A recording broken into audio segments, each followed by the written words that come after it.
Coach Mike McConathy, the Demons basketball coach, tipping off your 20th season with Northwestern as the head coach tomorrow night, Tuesday night, against Centenary in one of the more unique situations of many unique situations during your career, a basketball doubleheader in Prather. No chance that they'll leave the volleyball net set up and we'll have a half-court game, is there? It'd be give us an extra defender. But no luck. I think it was a good idea. I mean, one, we need to get a home game in before we go into the gauntlet of SMU and Brigham Young. But the opportunity to have maybe some fans come out early, see the volleyball game. Maybe they've not been to a volleyball game, understand it's a great game, that the girls or ladies work extremely hard and they do a great job. It's a lot of fun, and sometimes that people don't get to see them, so encouraging them to come to that and then stay over and watch our game. So I thought it was a win-win. We appreciate Coach Kirchhoff working with us on that, because I think it's a win-win for both of us. Well, we're hoping it's a win for the Demon basketball team in the nightcap, taking on Centenary. The Gents coming down I-49. Always fun to play neighborhood rivals. Yeah, I've always been for that. It's unfortunate that, that's not the mindset of a lot of the institutions in Louisiana, but I think it's good because it takes you back. And for whatever reason, the rivalries, you take a Grambling Northwestern football rivalry, pack stand. You take a rivalry where there's people against a Centenary and Northwestern. We'll have a great crowd because we're playing Centenary. But we can schedule somebody else coming. We can have Rice come in here, and we won't have near the crowd that we do against Centenary, because there's no established rivalry, and that's where we really miss it in this state, because everybody is fragmented, and of course I'm always the guy that they think I'm nuts, but you would have people in seats if you played every Louisiana school. All right, let's talk more about the Demons than anything else at this moment, because there's a lot of questions. New team, new year, a lot of guys back, some key newcomers. It all starts, I guess, though, with Ishmael Lane in the middle for the Demons, the senior. Yeah, Ishmael has worked extremely hard. He went on a tour with Athletes in Action this summer. I actually played for one of my former assistant coaches, Bill Peterson, that's at Baylor now. And I really think there was a lot of growth process there for him, and I think it was very, very positive. And then Malik McTwire, another senior, and DeAndre Love, another senior. And DeAndre's a guy that only played about 8 or 9 games last year because of injury, and Malik struggled a little bit because of trying to come back off of injury as well. So, where are we? We're kind of still in flux. We'll have 10 guys dressing out because we've got 2 guys out. Brian White, our freshman point guard from Natchez Central's hurt. We don't know when he'll be ready. And then Alex C. Comanici. I'm sure I mispronounced it, but we'll do the best with it. And, the no offense, I hope, is taken by that. But really good shooter, has been out with a hamstring. He will get to play limited minutes depending on what the trainer says.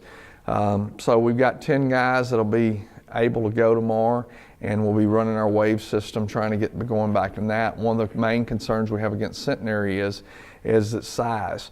I mean, Ishmael Lane and Larry Owens and Darian Dixon and Dalen Williams are all 4 and 5s that are having to guard down. How will they guard down? And that's something that we're going to have to adjust in the game to determine what we can do defensively and what we can't do defensively.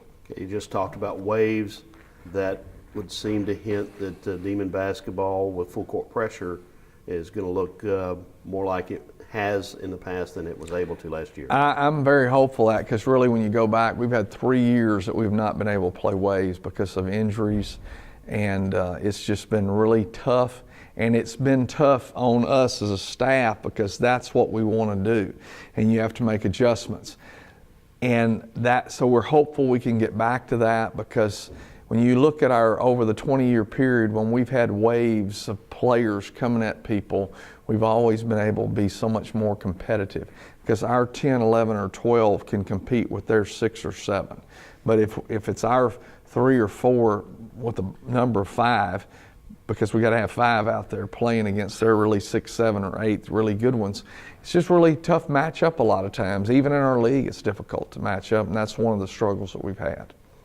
Look ahead now. You play Centenary on Tuesday. You're at SMU on Thursday. Next Tuesday, you're at BYU. busy opening week. Yeah, it really is, and unfortunately it fell that way, and people would say, well, why? Well, one, we have to go get guarantee games, but the second reason, this is a little bit different. Rice came to us a year ago, and we were trying to do a home and home again because it's really difficult to get teams to come to Natchitoches. And they said, yeah, we'll do it again, but you've got to play in this MTE, and because we're playing the MTE, we end up with Rice. We end up with Houston. We end up with Brigham Young. We did get a home game out of it with Alabama A&M the day after Thanksgiving, but still, it really makes a tight 2 weeks. And you better get well in a hurry. You better get ready to go, because when you're looking at Brigham Young, Houston, well, SMU's out is not part of it, but it's the game leading into that because it's just the way that it fell when we were building our schedule. SMU last year, a nightmarish game for the Demons. Hoping to be a lot better, I'm sure, this Thursday. I'm very hopeful. I don't think they're as good as they were a year ago.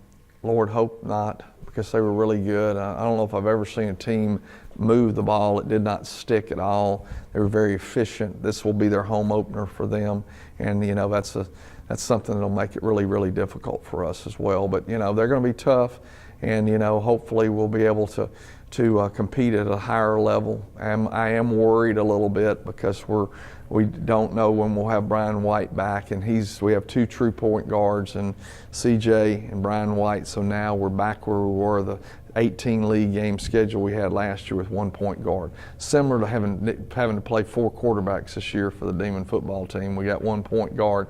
So I guess I need to have 4 or 5 point guards, don't I? Perhaps, but CJ did play very well at times last year, particularly as he settled in as a freshman, having to go long distance at the conference season. Now, let's also look ahead just a few hours. You started the basketball program at Bossier Parish Community College. Tonight, Bipsy, as it's commonly known, names its new gymnasium floor after somebody who I know is one of the most pivotal people in your life, and certainly was pivotal in getting the new campus at Bipsy. Talk about the honor being given to Coach Billy McConathy. So I think it's awesome, and there's some sidebars to that, because when I started coaching at Bipsy, I called Coach Montgomery and I said, hey, I want to talk to you about this. I've been offered this job. And I remember my wife and his wife and himself, we went to a fish place and ate fish. Fish was real good. And we talked about that, and he said, he gave me insight what he thought. He said it's going to really be a tough deal, and it was a tough deal, but it was a great opportunity. And now you roll forward, how many years would that be? 38 years later, and he's talking about actually 37 years later, and the gym's being named after him because he saw the importance of a facility, their own facility. Because when I was working at Bipsy, we worked out of Airline High School. At one time it was part of Bossier Parish School Board. There was just so many different moving parts to it, but he's been very supportive of that program. He was the one that, along with some other very talented people, Taylor Townsend and others, that helped get the funding for Bipsy to do it a different way, because it didn't fall under the capital outlay program. It was a nonprofit was set up to run the money through it to where it could be paid for and it could be expedited the building process, and it was just an amazing thing, and he's behind that. The other part to that is my father was part of the nonprofit to help put it together, but without Coach Montgomery, none of that would have happened, because he got it through the legislature. Plus, he loves basketball and he loves sports, and so for the gym to be named after him is just a great honor, and I'm just really excited for him. Can't spend enough time talking about Coach, but in 10 seconds for folks who don't know him and may not be aware of what he's meant to the area, to the state, and certainly to Bipsy. Give me 10 seconds. I just think he's a doer. I think he figures out a way to fix situations, and he doesn't back down from it. And it's the kind of player you want. He's the kind of legislator you want. He's going to go get it done. In your line of work, that's what they figured out a way to do whatever they need to do. And so I would love to have 5 players or 10 players that were doers like him.